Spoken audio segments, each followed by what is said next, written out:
Hi everyone, welcome back to my YouTube channel. My name is Aanchal Chhabra.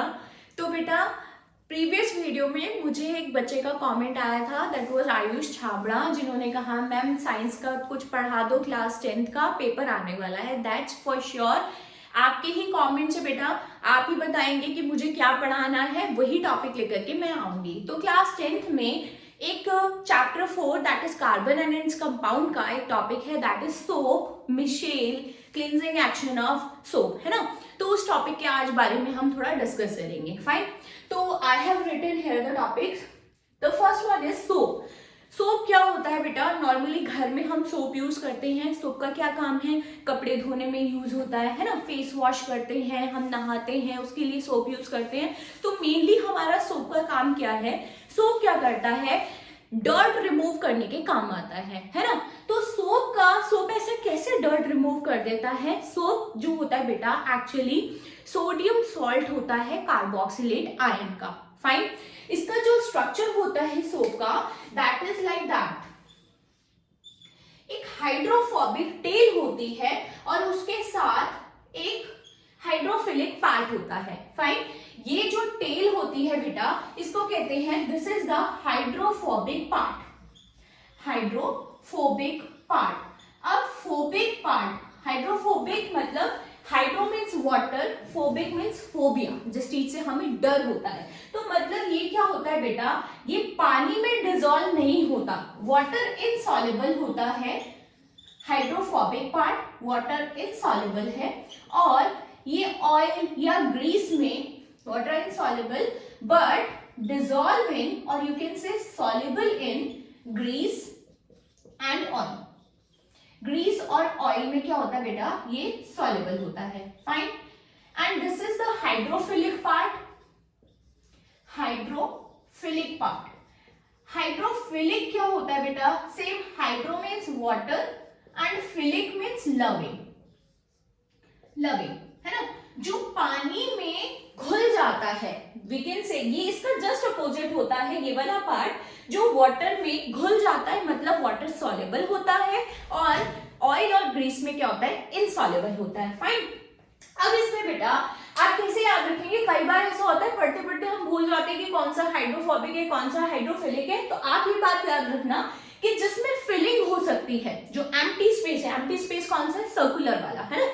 तो जिसमें filling हो सकती है, दैट इज हाइड्रोफिलिक पार्ट। ठीक है, अब जो सोप है, सोप का स्ट्रक्चर तो ये हो गया, लेकिन ये सोप हमारे कपड़ों में से या हमारे फेस स्किन से डर्ट कैसे रिमूव करता है?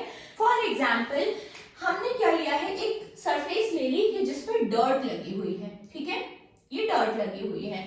तो आप क्या करते हैं, जैसे वॉशिंग मशीन में कपड़े धुलते हैं, है ना। वॉशिंग मशीन में हम डर्टी कपड़े डालते हैं और उसके अंदर सोप क्या करते हैं? डाल देते हैं। अच्छा, अब आपने ये चीज भी देखी होगी कि जैसे हम जो सोप या डिटर्जेंट है वो हम पानी में डालते हैं, तो उसमें फॉर्म बन जाती है, लेथर बन जाता है, झाग इकट्ठा हो जाता है। इसका मतलब कि जो हमने सोप या डिटर्जेंट डाला है वो कंप्लीटली उसमें क्या हो गया? डिसॉल्व हो गया है। अगर सोप या डिटर्जेंट उस वाटर में कंप्लीटली डिसॉल्व हो जाए, घुल जाए, तो वो जो वाटर है बेटा, दैट इज सॉफ्ट वाटर। कुछ ऐसे वाटर होते हैं जिसमें सोप या डिटर्जेंट जो है वो डिसॉल्व नहीं होते। क्यों डिसॉल्व नहीं होते बेटा? क्योंकि उसमें कुछ सॉल्ट्स प्रेजेंट होते हैं, that is magnesium, calcium and iron. अगर वाटर में अगर ये सॉल्ट्स प्रेजेंट होते हैं तो जो सोप होता है वो वाटर में डिसॉल्व नहीं होता, वो एक कर्डी प्रेसिपिटेट बन जाता है जो कि साइड में कलेक्ट हो जाता है। समझ में आ रही बात? उस वाटर को कहते हैं हार्ड वाटर। ठीक है, अब देखो, हमने एक सरफेस ली है, मतलब एक आप कंसीडर कर लो कि एक ये कपड़ा है जिसके ऊपर ये डर्ट लगी हुई है। फाइन, अब हम इसमें क्या कर रहे हैं? सोप या डिटर्जेंट उसके ऊपर डाल रहे हैं। तो क्या होता है बेटा कि जो डर्ट होती है, डर्ट पर जब हम सोप का एक्शन करा रहे हैं, that is cleansing action of soap, जब हम इसका एक्शन करा रहे हैं, तो जो सोप होता है बेटा, इस क्लस्टर के अराउंड, इस डर्ट के अराउंड क्या करता है? अपना एक क्लस्टर फॉर्म कर लेता है इस तरीके से। अब ये क्लस्टर इस तरीके से इसने कैसे फॉर्म करा है बेटा? जो हाइड्रोफिलिक पार्ट है, आपने कंटेनर में पानी लिया है और पानी में क्या है? ये कपड़ा है, कपड़े के ऊपर डर्ट लगी हुई है और डर्ट में हमने क्या डाल दिया है, इसमें सोप का सॉल्यूशन या डिटर्जेंट का सॉल्यूशन डाल दिया है। तो जब हमने ये सॉल्यूशन डाला है बेटा, तो क्या करा है सोप ने, इसका जो हाइड्रोफिलिक पार्ट है वो क्या है, वाटर में ऊपर कलेक्टेड है, वाटर सॉल्युबल है, और जो हाइड्रोफोबिक पार्ट है वो क्या हो गया है, उस डर्ट के ऊपर उसने इस तरीके से क्लस्टर बना दिया है। थोड़े टाइम बाद क्या होता है कि ये जो सोप का मॉलिक्यूल है वो उसको इसके साथ एक ऐसा क्लस्टर टाइप बना लेता है, एक मिशेल बना लेता है, जिसको हम कहते हैं मिशेल। मिशेल क्या होता है कि 100 से 200 मॉलिक्यूल, या आप कहोगे कि कुछ मॉलिक्यूल आपस में कंबाइन होकर के इस टाइप का एक क्लस्टर बना लेते हैं, जिसमें हाइड्रोफिलिक पार्ट जो होता है वो वाटर सॉल्युबल होता है, ये पानी है इस कंटेनर में, जिसमें हाइड्रोफिलिक पार्ट जो होता है वो वाटर सॉल्युबल होता है, और जो हाइड्रोफोबिक पार्ट होता है वो ये डर्ट और या ग्रीस के साथ इस टाइप का एक क्लस्टर बना लेता है।